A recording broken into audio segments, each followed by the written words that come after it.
Chapter 10. Brothers, my heart's desire and prayer to God for them is that they may be saved. For I bear them witness that they have a zeal for God, but not according to knowledge.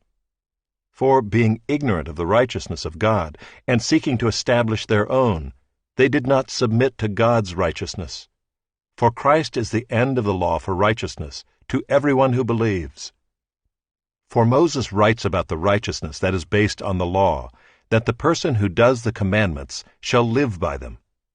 But the righteousness based on faith says, "Do not say in your heart, who will ascend into heaven, that is, to bring Christ down, or who will descend into the abyss, that is, to bring Christ up from the dead.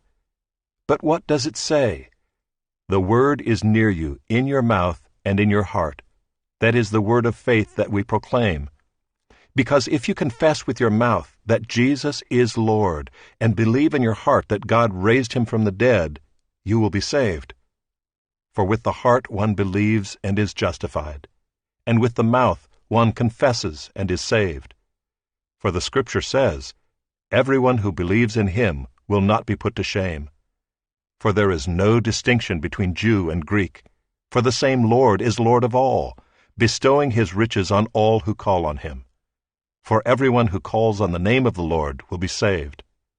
How then will they call on him in whom they have not believed? And how are they to believe in him of whom they have never heard? And how are they to hear without someone preaching? And how are they to preach unless they are sent? As it is written, how beautiful are the feet of those who preach the good news. But they have not all obeyed the gospel. For Isaiah says, Lord, who has believed what he has heard from us?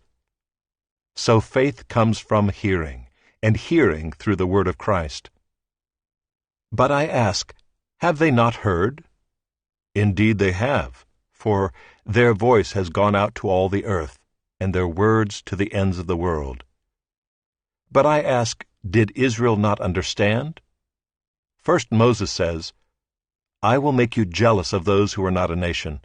With a foolish nation I will make you angry. Then Isaiah is so bold as to say, I have been found by those who did not seek me. I have shown myself to those who did not ask for me. But of Israel he says, all day long I have held out my hands to a disobedient and contrary people.